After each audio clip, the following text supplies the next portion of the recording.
Kita akan baca dulu Yohanes 8 ayat 43. Yohanes pasalnya yang ke-8 ayatnya yang ke-43. Apakah sebabnya kamu tidak mengerti bahasaku? Sebab kamu tidak dapat menangkap firmanku. Kalau seseorang tidak bisa mengerti firman Tuhan, selesai sudah. Dia akan sesat hidupnya. Tuhan berkata begini, kalau engkau benar-benar mengasihi aku, engkau akan melakukan seluruh perintahku. Seluruhnya. Bagaimana orang bisa melakukan kalau tidak mengerti? Harus mengerti. Makanya mengerti firman itu menyelamatkan.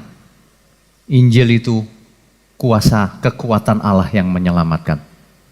Tidak ada orang bisa selamat tanpa firman kebenaran. Tidak ada. Kenapa kamu tidak mengerti? Dalam bahasa sederhananya begini loh. Kenapa sih kamu tidak mengerti maksudku? Itu maksudnya. Ada banyak sebab di dunia ini kenapa seseorang tidak mengerti firman Tuhan. Judulnya sengaja saya pilihkan. Judulnya adalah mana ayatnya? Hermeneutik bagian kedua. Sebab seringkali kalau kita menulis sesuatu, orang pertanyaannya begitu, mana ayatnya katanya. Iya kan? Tentu Bapak Ibu juga mengalami hal yang sama. Kalau ngomong sesuatu, mana ayatnya? Kita akan pelajari. Kenapa orang tidak mengerti? Yang pertama motifnya salah. Orang datang ke gereja motifnya salah. Contohnya, orang ada yang punya motif ketika mendekati Tuhan, motifnya adalah mau memanfaatkan kuasa Tuhan. Modus dalam bahasa sederhananya. Tuhan Yesus pernah berbuat mujizat banyak, lalu orang lain, orang yang melihatnya percaya kepada Tuhan. Tapi Tuhan Yesus berkata, aku tidak mempercayakan diriku pada mereka. Yang cari aku cuma mau mencari mujizat. Itu orang gak benar itu. Cari Tuhan cuma mau cari mujizat. Ke gereja cuma mau cari mujizat tok. Tapi tidak mau berubah. Maksudnya apa? Modus itu namanya. Banyak loh orang ke gereja modusnya lain-lain. Kalau sesungguhnya kalau kita ke gereja belajar firman, memuji-muji Tuhan, amin, untuk dipraktekkan dalam hidup sehari-hari. Kalau enggak buat apa ngumpul-ngumpul di sini? Mendingan liburan sana, long weekend. Nah iya, mestinya kalau orang mengerti pertanyaannya enggak begini, mana ayatnya? Pasti enggak begitu. Nanti kita lihat di akhir sesi. Itu artinya dia tidak mengerti. Selain mau dapat mujizat, salah motifnya. Ada orang yang berdoa saja salah. Dicatat Yakobus 4 ayat 1 sampai 4. Di rumah saja bacanya. Doanya salah. Doanya minta banyak hal untuk menyenangkan, untuk memuaskan keinginan dagingnya. Enggak dijawab sama Tuhan, ditolak. Doa saja salah. Petrus pernah buat salah yang fatal, meskipun kelihatannya baik. Dicatat itu. Matius 16 ayat 21 sampai 23. Yang ini dicatat aja. Petrus memikirkan apa yang dipikirkan oleh manusia. Lalu Tuhan menghardik Petrus. Nyah kok iblis. Pikiran Petrus itu pikirannya iblis. Memikirkan apa yang dipikirkan manusia, bukan apa yang dipikirkan Tuhan. Jangan sampai ada orang yang memikirkan pikiran sendiri. Bukan memikirkan apa yang dipikirkan Tuhan. Itu sama dengan kerasukan setan namanya.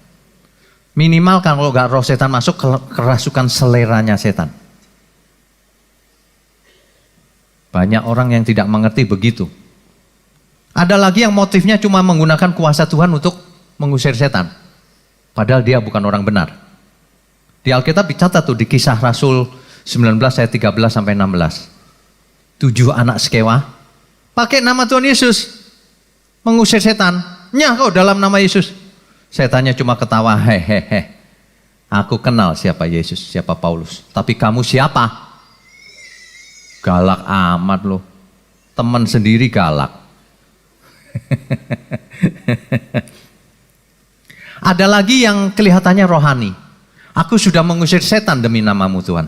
Sudah berbuat mujizat. Sudah membaptis orang. Sudah macam-macam. Tapi Tuhan bilang aku tidak kenal kamu. Kenapa? Modus. Menggunakan kegiatan gerejani untuk memperkaya diri sendiri. Misalnya. Tidak melakukan kehendak Bapa. Itu di Matius 7 ayat 21 sampai 23. Orang semacam itu disebut nabi palsu. Yang berikutnya lagi, kalau orang tidak bisa mengerti firman karena dia cinta dunia. Ketika membaca Alkitab, bayangannya berkat duit melulu. Cinta dunia itu. Yang parah adalah yang salah konteks. Baca Alkitab bukannya Alkitabiah, tapi ayatiah. Makanya kita butuh ilmu tafsir yang benar. Alkitab itu harus ditafsir dengan benar. Harus diinterpretasikan dengan benar. Harus dimengerti dengan benar. Ada amin gak? Kalau orang tidak mau mengerti Alkitab, nggak usah di gereja, percuma.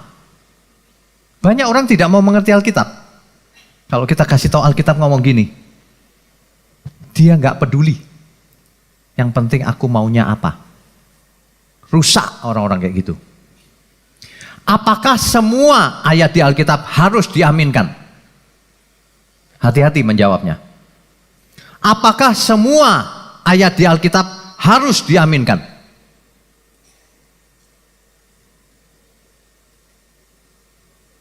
Ini pertanyaan bahaya ini. Kalau orang tidak mengerti, iya Pak, gitu. Kita akan melakukan eksperimen sedikit. Seandainya, saya tulis di sosial media, Lukas 4 ayat 6 sampai 7. Kira-kira apa yang terjadi? Jangan dibuka. Nanti, ini eksperimen. Kalau saya ngomong Lukas 6 ayat 4 sampai 7, kira-kira apa yang terjadi di sosial media? Kemungkinan besar ada yang ngasih jempol. Betul? Like. Kemungkinan lagi? Amin. Ada yang amin pasti. Kemungkinan lagi? Haleluya. Itu kemungkinan-kemungkinan ya. Kalau saya postingnya lebih saya perjelas. Bunyinya ayat itu begini.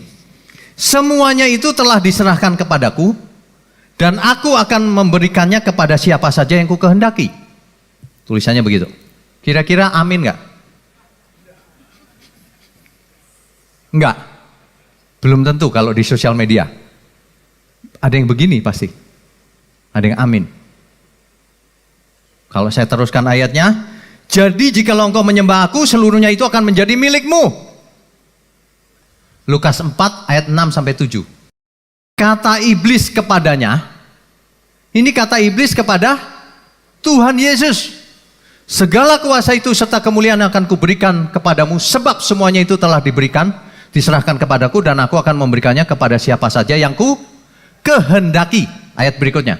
Jadi jikalau engkau menyembah aku, seluruhnya itu akan menjadi milikmu. Bayangkan kalau banyak orang ngomong amin. Itu perkataan iblis loh sama Tuhan Yesus. Diaminkan. Gila gak? Banyak orang gila kayak begitu. Perkataan iblis diaminkan. Udah baca masih gak ngerti juga. Ini fatal loh ini. Ini orang bisa masuk neraka gara-gara salah pengertian. Ya, hati-hati. Mulai sekarang kalau ada pengkhotbah ngomong apa amin, jangan diaminkan. Kecuali memang itu benar. Loh ini serius loh Bapak Ibu, ya benar ya. Contoh ini nyata banget loh. Nyata banget. Kita ngomong soal kerajaan surga. Tidak semua ayat harus diaminkan. Tergantung ayat yang mana. Ada amin? Mesti sadar sesadar-sadarnya. Jangan pernah setiap pengkhotbah diaminkan, belum tentu. Belum tentu benar dia. Ya. Jadi gini loh, konteksnya kita harus mengerti. Konteksnya kita harus mengerti. Ada konteks yang gampang dimengerti, ada konteks yang susah dimengerti. Ada. Makanya gereja itu harus jadi sekolah Alkitab kan? Belajar Alkitab juga. Nggak ngerti Alkitab mau jadi apa? Maunya cuma didoakan, diberkati. Biasa kedukun itu orang-orang itu. Kalau kedukun kan minta rezeki melulu. Padahal kita ke gereja mau bersekutu dengan Tuhan. Amin ya. Konteks itu harus dimengerti. Supaya mengerti, kita harus mengerti juga konteks itu dibangun oleh apa.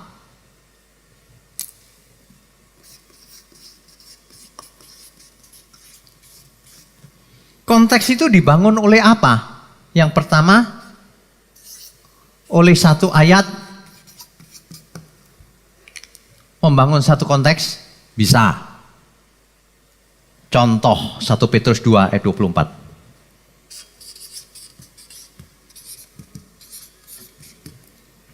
Coba kita buka 1 Petrus 2 ayat 24. Ia sendiri telah memikul dosa kita di dalam tubuhnya di kayu salib, supaya kita yang telah mati terhadap dosa hidup untuk kebenaran. Oleh beliau-beliaunya kamu telah sembuh.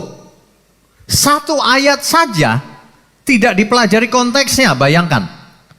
Cuma diambil kalimatnya oleh beliau-beliaunya kamu sudah sembuh. Rusak gak?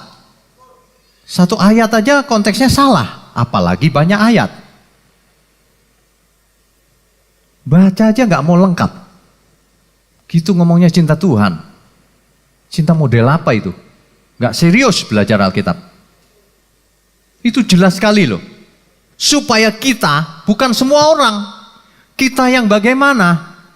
Yang sudah mati terhadap dosa, yang hidup untuk kebenaran. Satu ayat utuh, itu harus dimengerti konteksnya. Itu membangun konteks yang lebih besar. Konteksnya lebih besar, ya. Kalau ditanya, sembuh dari apa? Jangan dikarang-karang sendiri. Sembuh dari kanker, Pak. Sembuh dari tidak punya jodoh. Sembuh dari sakit penyakit. Sembuh dari tidak punya rumah. Ngarang itu. Jangan ngarang-ngarang. Bertobat mulai sekarang. Yang di luar sana. Dari dulu salah. Dari muda sampai tua salah terus. Enggak tobat-tobat. Ke neraka kau ntar. Kalau enggak bertobat. Ya. Ini bukan marah-marah loh. Bukan. Ini mau menyampaikan kebenaran supaya orang iya ya gitu loh. Apa gunanya sih marah-marah di sini? Kan enggak ada gunanya sebenarnya. Tapi berguna untuk menyelamatkan pengertian orang. Ya? Amin? Coba dibuka ayat 25-nya. Sebab dahulu kamu sesat seperti domba, tetapi sekarang kamu telah kembali kepada gembala dan pemelihara jiwamu. Sembuh dari apa? Kan ayat sebelumnya oleh bilo-bilonya kamu sudah sembuh. Sebab dahulu kamu sesat. Sembuh dari kesesatan. Itu namanya konteks dekat. Dua, dibangun oleh konteks dekat. Oleh ayat-ayat di sekelilingnya. Makanya kalau baca ayat jangan satu ayat. Satu perikop minimal. Supaya konteks dekatnya pun tetap benar. Iya dong, bacanya sudah benar tadi. Oh, kita harus hidup tidak berdosa. Hidup untuk kebenaran, makanya kita sembuh dari kanker. Salah. Baca konteks dekatnya. Ada banyak orang benar tidak sembuh dari kankernya. Tapi Tuhan berkenan. Itu yang penting. Kesembuhan gak penting. Kesembuhan itu tidak penting, kesembuhan fisik itu. Sembuh dulu kesesatannya, baru sembuh fisiknya. Jangan dibalik. Sembuh fisiknya, tetap sesat dari dulu. Buat apa hidup seperti itu? Ya, pendalaman Alkitab itu penting. Konteks dekatnya maksudnya didapat dari ayat-ayat sekitarnya. Itu konteks dekat namanya. Ya, contohnya ini tadi, menjawab sembuh dari apa? Ternyata di ayat setelahnya ada. Salah kaprah dalam hal ini akan mengakibatkan kekacauan, kesesatan. Banyak yang sesat gara-gara tidak mengerti konteks dekatnya. Masih ingat tadi? Lukas berapa tadi? Gak ada yang berani mengaminkan lagi kan? Itu perkataan iblis itu. Jadi, selama ini kalau ayat diaminkan gak sesuai konteksnya, berarti itu salah. Kita buka sekali lagi ayat yang berkali-kali dicomot orang. Maleakhi 3 ayat 10. Maleakhi 3 ayat 10. Bawalah seluruh persembahan persepuluhan itu ke dalam rumah perbendaharaan supaya ada persediaan makanan di rumahku, dan ujilah aku, firman Tuhan semesta alam, apakah aku tidak membukakan bagimu tingkap-tingkap langit dan mencurahkan berkat kepadamu sampai berkelimpahan. Ada amin gak? Gak berani amin? Mulai hati-hati. Oh, ini kalau di mana-mana diaminkan. Oh, ini di banyak gereja diaminkan ini. Amin, termasuk pendetanya. Amin. Termasuk pengkhotbahnya. Bahkan pengkhotbahnya yang mendukung. Tingkap langit dibukakan. Amin. Jemaat semua kur. Amin. Mantap ya. Mantap itu. Coba kita cek konteks dekatnya. Ayat sebelumnya. Kamu telah kena kutuk, tetapi kamu masih menipu aku, ya kamu seluruh bangsa. Bapak Ibu ngerti gak ini tulisan Nabi Maleakhi ini? Nabi Maleakhi menulis terhadap bangsa Israel. Tuhan lagi marah-marah. Kamu bangsa terkutuk, sudah menipu aku. Kalau kamu kasih perpuluhan, masa tingkap langit gak kubukakan? Ayat 9-nya pura-pura gak tahu. Atau tidak dibaca. Ayat 10-nya amin, amin. Kayak kodur ya. Tahu gak orang yang mengaminkan itu artinya apa? Artinya dia menempatkan diri di situasi ayat itu sebagai bangsa Israel yang terkutuk. Ngerti gak maksud saya? Kamu terkutuk, amin. Pinter itu namanya. Jangan mau lagi. Jangan mau mengaminkan ayat yang salah. Ini jelas gak sih ya? Jelas ya? Nangkap ya? Jadi kalau kemana-mana ayat itu masih dipakai, memang banyak orang gak ngerti. Jadi kalau nanti pengkhotbahnya ngomong, amin saudara.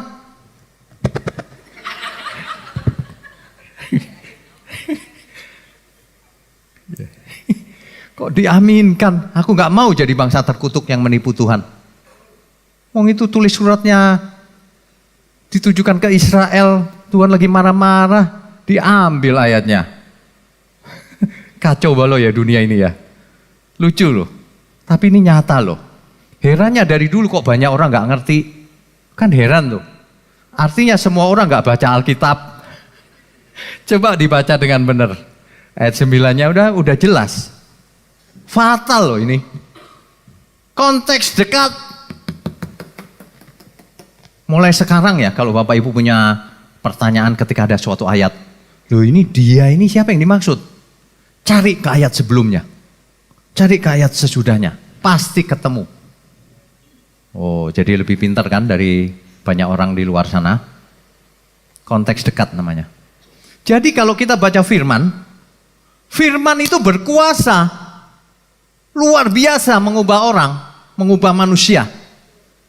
Kalau bacanya salah, ayat itu bukan jadi ayat suci, jadi ayat setan. Salah ngertinya soalnya. Rugi dong tiap hari baca renungan salah ngertinya. Mulai sekarang dicek sendiri, minta pertolongan Roh Kudus. Maka kita akan mengerti firman Tuhan. Dan Alkitab berkata, jika firman itu ditabur dan dimengerti, hidup orang itu berbuah-buah. Betul? Itu Kalau nggak ngerti, ya nggak berbuah. Percuma kalau nggak mengerti. Bayangkan kalau pendeta saja pakai Maleakhi 3 ayat 10, amin lagi. Rusak nggak? Saya nggak tahu apakah pendeta ada yang pakai Lukas 4 ayat 6 sampai 7 tadi. Kalau ada ditinggal aja sekalian gerejanya. Mau perkataan iblis kok mau diaminkan. Ya. Makanya kalau ada orang bertanya, mana ayatnya? Pertanyaan itu bahaya. Sebab dia mau tanya ayatnya yang mana. Bayangkan kalau ayatnya Lukas 4 ayat 6. Perkataan iblis itu. Bayangkan kalau ayatnya Maleakhi 3 ayat 10. Lepas dari konteks kan? Kalau orang hanya bertanya mana ayatnya, dia bisa sesat. Dia bisa sesat. Mestinya bertanyanya bukan mana ayatnya. Apakah Alkitab mengatakan demikian? Seluruh Alkitab, bukan mana ayatnya. Ngerti maksudnya ya? Apakah Alkitab mendukung hal itu? Istilah Tritunggal ada gak di Alkitab? Gak ada. Bayangkan kalau ada orang nanya, mana ayatnya? Gak ada.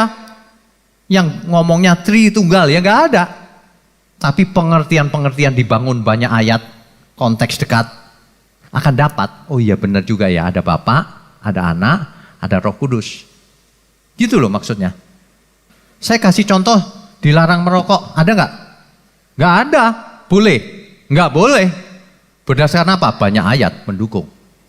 Saya kalau kasih contoh dilarang merokok, nggak, contoh itu nggak cocok Pak, ini keselamatan. Coba bayangin, orang kalau pikirannya nggak cerdas begitu tuh. Semua hal paralel kebenaran itu. Dari yang kecil sampai yang besar.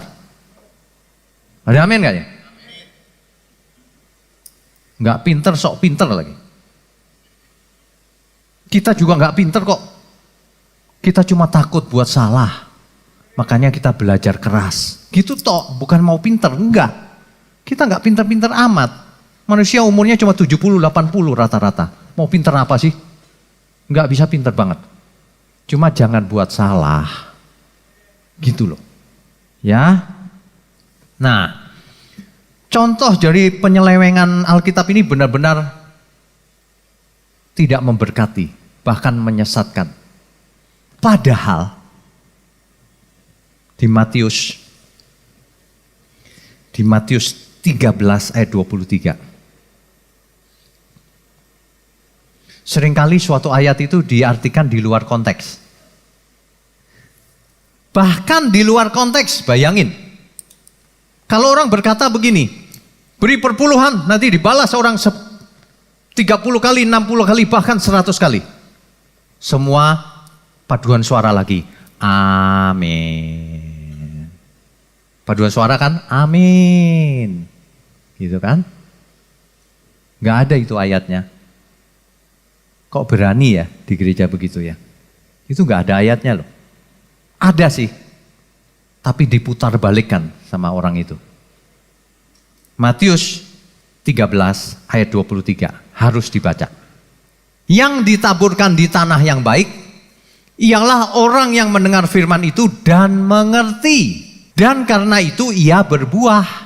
Ada yang 100 kali lipat, ada yang 60 kali lipat, ada yang 30 kali lipat. Apa yang ditaburkan? Udah jelas kan kalimatnya?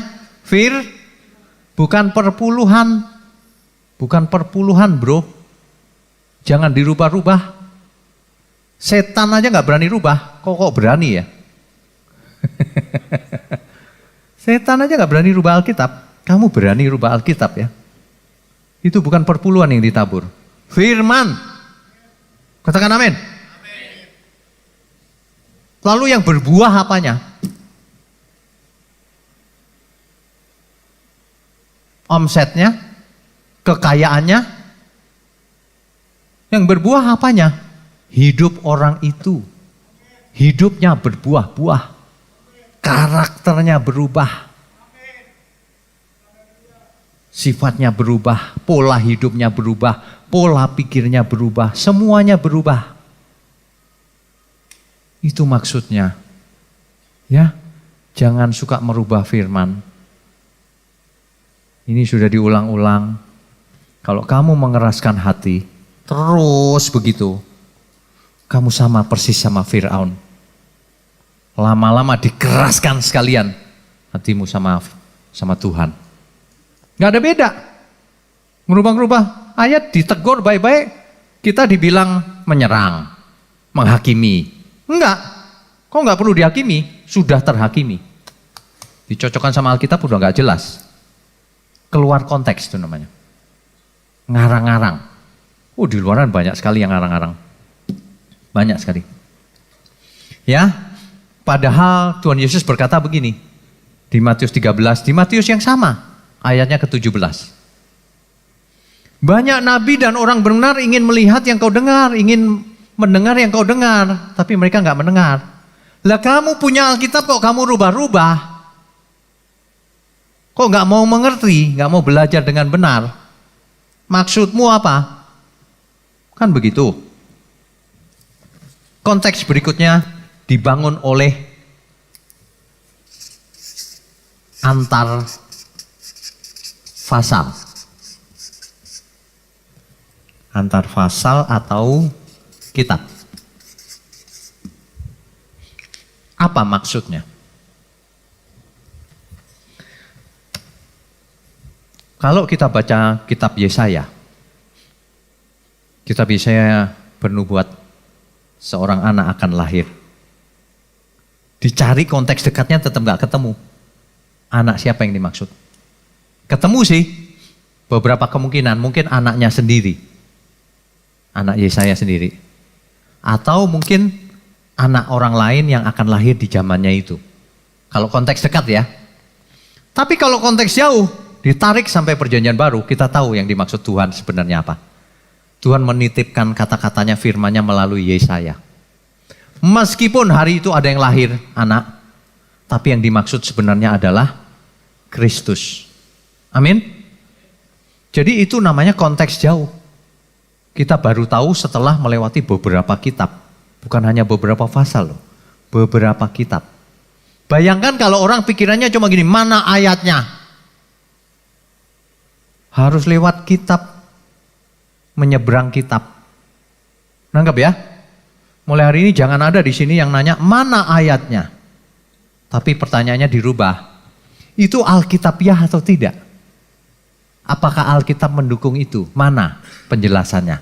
Nah, begitu. Itu baru jelas. Itu baru benar. Mana ayatnya? Dia maunya satu ayat yang berbunyi langsung begitu.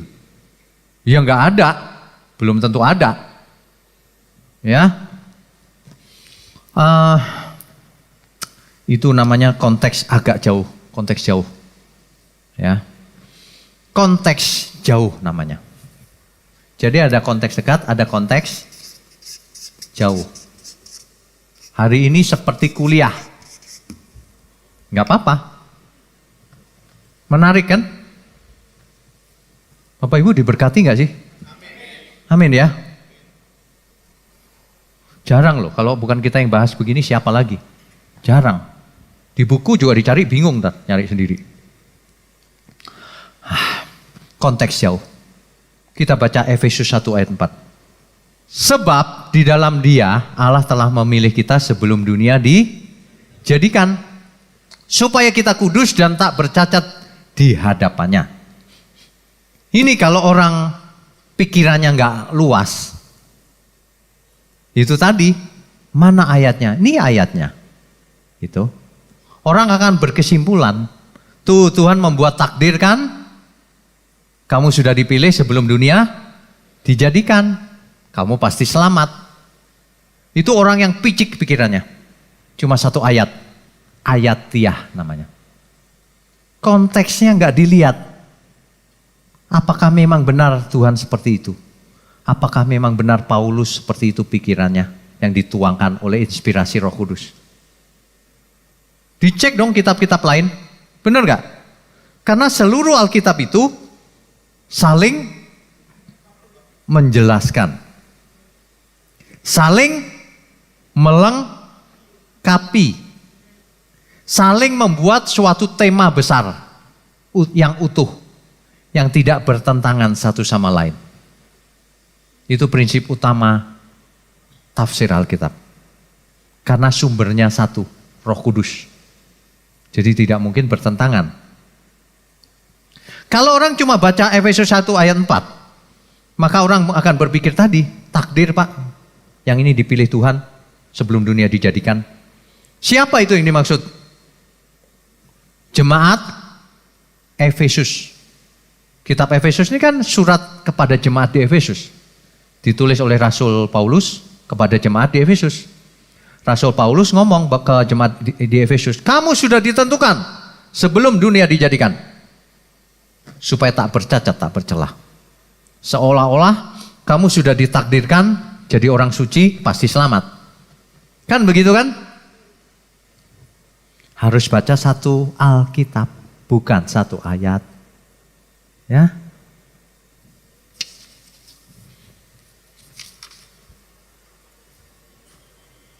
Di sini aja deh.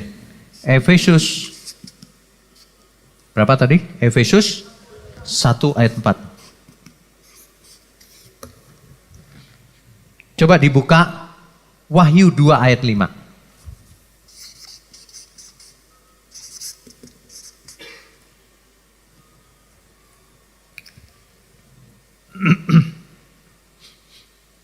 Wahyu 2 ayat 5 ini ditujukan kepada jemaat di Efesus. Nanti dibaca di rumah konteks dekatnya. Ini ditujukan ke siapa? Cek konteks dekatnya. Nanti ada di ayat satunya kepada jemaat di Efesus. Ya, jelas ya? Coba kita baca ayat 5 ini. Sebab itu ingatlah betapa dalamnya engkau telah jatuh. Jemaat Efesus rupanya jatuh. Bertobatlah dan lakukanlah lagi apa yang semula engkau lakukan. Ayo bertobat lagi. Jika tidak demikian, aku akan datang kepadamu dan aku akan mengambil kaki dianmu dari tempatnya. Jikalau engkau tidak bertobat, diancam si jemaat yang sama yang tadi itu, yang ditentukan tadi, diancam. Kalau kamu nggak bertobat, kaki Dian akan kuambil daripadamu. Aku nggak mau beserta kamu lagi. Gitu maksudnya. Jadi tergantung respon lagi akhirnya.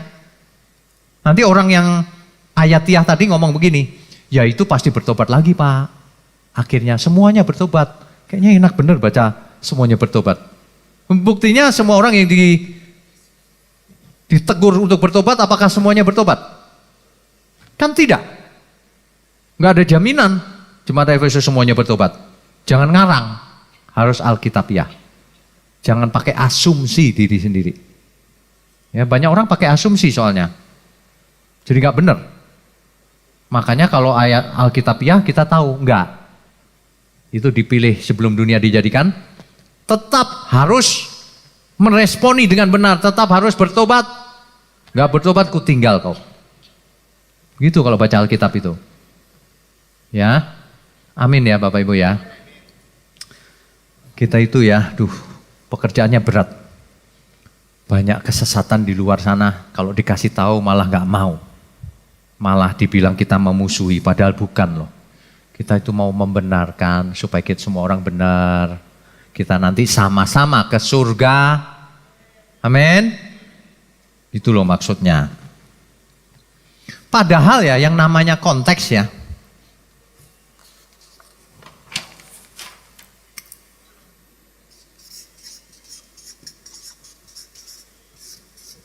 Itu bisa tersurat. Bisa juga tersirat, bisa eksplisit, bisa implisit. Kan kadang-kadang pakai perumpamaan, pakai puisi. Firman ditulis dalam bentuk sastra.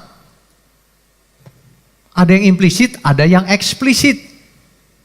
Ada yang sangat jelas, ada yang implisit. Contoh implisit, merokok boleh nggak? Di Alkitab nggak ada istilah rokok. Tapi tubuhmu bait Allah. Engkau bukan milikmu sendiri. Nggak boleh dong rokok, bukan milikmu. Jelas kan? Implisit namanya. Banyak orang levelnya cuma sampai eksplisit doang. Makanya pertanyaannya, mana ayatnya? Capek deh. Capek bener tuh orang yang nanya begitu. Orang itu gak perlu pinter banget, gak usah. Sikap hatinya bagus, nanti jadi pinter. Karena belajar. Ada amin ya? Makanya para ahli Taurat sakit hati. Karena Tuhan ngomong gini, pelacur ini mendahului kamu masuk kerajaan surga. Karena dia bertobat. Kamu merasa pakai jubah agama, iya kan? Sok-sokan. Sok-sokan. Pakai jubah agama, lihat orang lain, orang dikafir-kafirin. Kamu gak masuk surga. Pelacur ini lebih masuk surga lebih dulu. Sebab dia bertobat. Kalau kita dengar itu kita takut loh. Kita juga harus bertobat. Ada amin ya? Udah deh, gak usah sok-sokan dah. Gak ada orang pinter, gak ada. Yang ada orang yang mau bertobat, mau belajar gitu aja. Dan orang yang tidak mau belajar.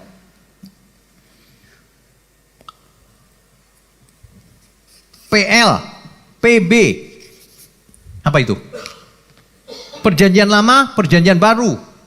Gimana ya Pak? Perjanjian lama itu kan firman Tuhan juga. Loh iya, ingat konteks. Sesungguhnya perjanjian baru itu penggenapan dari perjanjian lama. Penyempurnaan. Kalau ada perjanjian yang sudah sempurna, ngapain orang-orang balik lagi ke perjanjian lama? Gak ngerti itu namanya. Perjanjian lama dikorek-korek. Dicari yang enak-enak, didengar telinga. Ya itu tadi sampai Maleaki pun diaminkan. Jadi salah semua kan?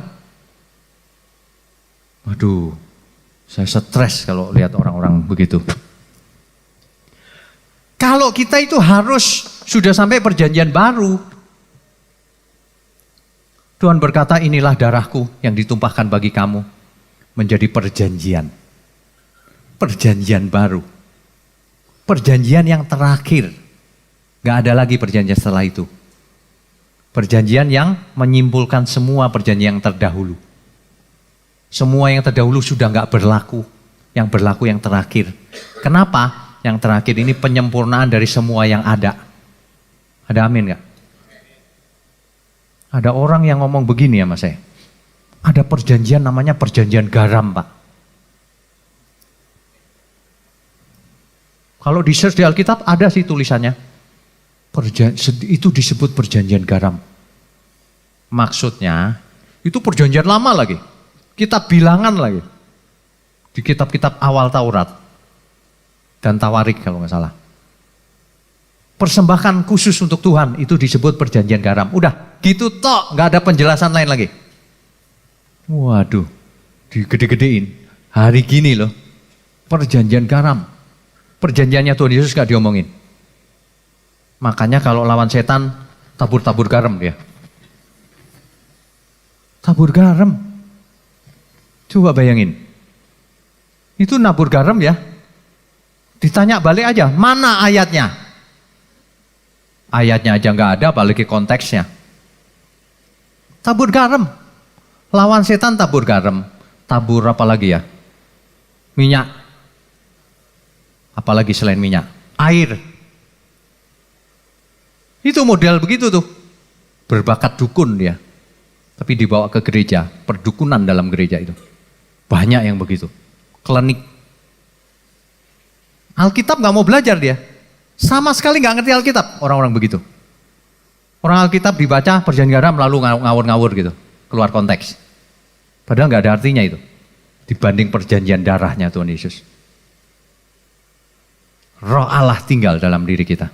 Itu udah puncaknya. Roh yang maha tinggi tinggal dalam diri kita itu puncaknya itu. Udah gak usah lihat yang lain.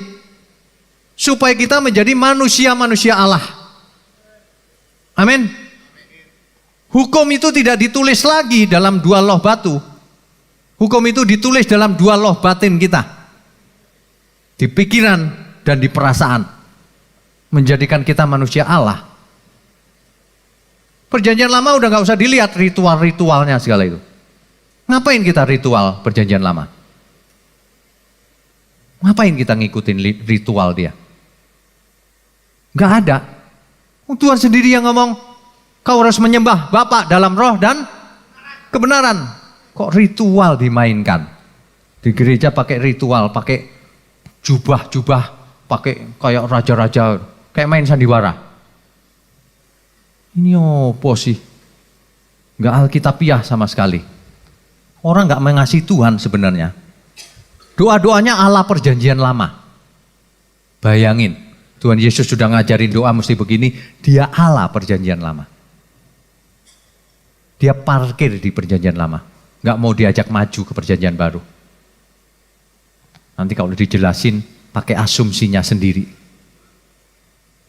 Capek loh ngadepin begituan. Tapi lama-lama ya kita pikir gini, waduh Tuhan dulu capeknya kayak apa ya? Capek hati. Ia datang kepada kepunyaannya, dia pencipta loh. Kepunyaannya sok-sokan begini ya. Menolaknya bahkan membunuhnya. Sebentar ngomong Hosana. Gak berapa lama kemudian salibkan dia. Orang yang sama loh itu. Waduh. Mengerikan loh, manusia itu mengerikan kalau gak mengerti kebenaran.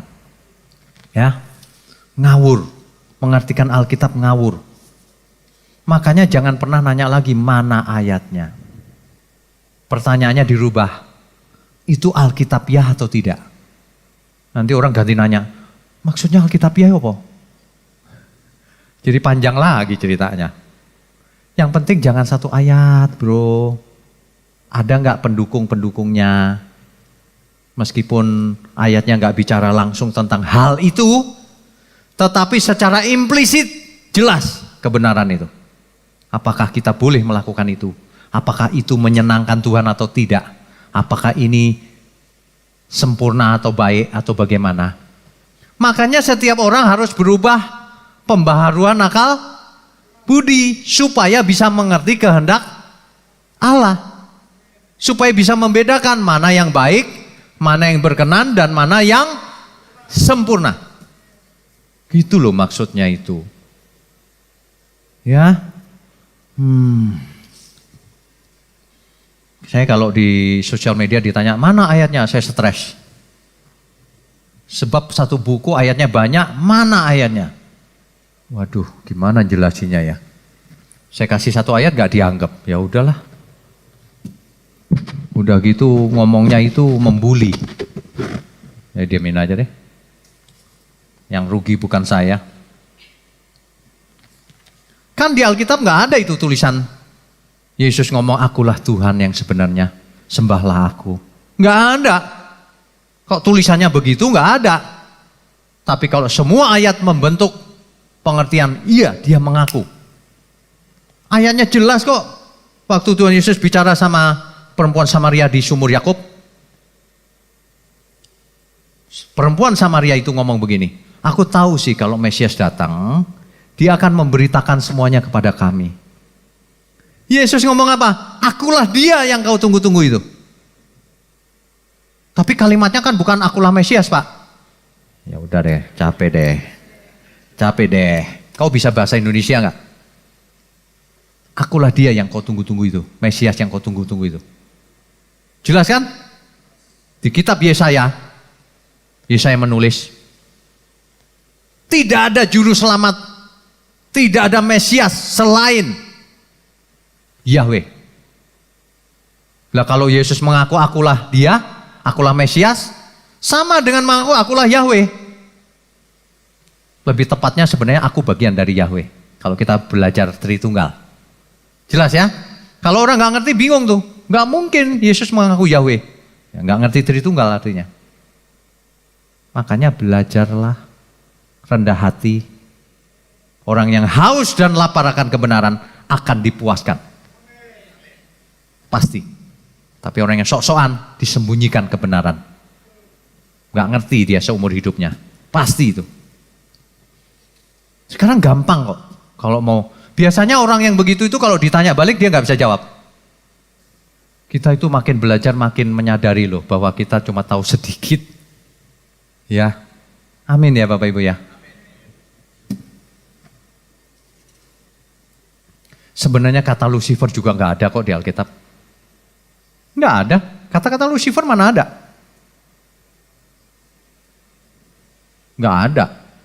Itu ada ceritanya kenapa pakai Lucifer akhirnya. Terjemahan dalam bahasa Latin rupanya. Ya nggak ada masalah, wong itu terjemahan doang. Di Alkitab adanya bintang timur, putra Fajar, Helel ben Sahar. Nggak apa-apa diterjemahkan apapun. Yang penting kita mengerti maksudnya. Makanya jangan suka bertanya mana ayatnya. Apakah Alkitabiah? Pertanyaan yang benar begitu. Ya. Sebagai ringkasan begini. Jadi pengertian itu dibangun oleh ayat. Ayat menjadi fasal. Antara fasal menjadi kitab. Kitab menjadi perjanjian. PL dan PB kan? Nah, semuanya inilah Alkitab. Jadi pengertian kita harus dibangun konteksnya. Mulai dari sini sampai semuanya. Jelas, amin? Itu namanya Alkitabiah. Ayat yang satu dengan yang lain tidak ada yang bertentangan. Semuanya saling mendukung, saling menjelaskan, saling melengkapi. Begitu Alkitab itu. Ya. Kalau seseorang nanya mana ayatnya, maka dia tidak bisa menjawab persoalan sepanjang zaman. Contohnya, kalau ditanya cloning boleh nggak? Boleh nggak cloning manusia? Ada orang bilang nggak boleh. Kalau ditanya mana ayatnya, ada nggak? Nggak bakalan ada, Bu. Semua masalah yang modern, nggak bakalan ada ayatnya. Cloning, nanti belum cloning, surrogate mother, orang nitip bayi ke rahimnya orang lain. Boleh nggak? Kan repot. Iya kan? Boleh nggak? Ya ayatnya nggak ada nih. Makanya jangan ayatiah. Kita harus berpikir dan berperasaan seperti Tuhan, baru tahu jawabannya. Dan itu nggak bisa ayatiah. Harus bertobat yang suka ayatiah. Apakah itu Alkitabiah? Nah, pertanyaannya begitu. Kenapa Alkitabiah? Kenapa yang ini tidak Alkitabiah? Kenapa yang ini Alkitabiah? Begitu. Kalau orang benar-benar mengasihi Tuhan Yesus, dia akan berusaha akurat dalam firman. Itu salah satu bentuknya. Kalau dia nggak peduli sama firman, dia memang tidak mengasihi Tuhan. Nggak cinta firman ya nggak cinta Tuhan. Karena Tuhan Yesus adalah logos, firman itu sendiri, sang firman. Makanya ya, hidup kita yang nggak lama ini, kita harus belajar semaksimal mungkin dan lakukan. Belajar tok percuma kalau nggak dilakukan. Konteks jadi dibangun oleh seluruh Alkitab ya. Bukan cuma satu ayat. Dan kalau ada pertanyaan-pertanyaan yang kontemporer seperti cloning dan sebagainya, makanya dibutuhkan konselor di gereja yang lebih senior. Yang tidak ayatiah tentu saja. Kalau dia satu ayat aja salah, jangan konseling sama dia. Mau jawab apa dia? Nanti jawabnya pakai garam. Taburi garam aja. Yang enggak begitu. Ya. Saya ingatkan, sebenarnya kesimpulan dari seluruh Alkitab ini, baik dari perjanjian lama maupun perjanjian baru, memuncak di pribadinya Tuhan Yesus. Orang harus belajar dari Tuhan Yesus, baru disebut Kristen. Kalau orang tidak belajar dari Tuhan Yesus, dia bukan Kristen. Orang sukanya di perjanjian lama, dia bukan Kristen. Dia agama Yahudi artinya. Kalau agama Yahudi ikuti semua peraturannya. Kalau Kristen nggak begitu.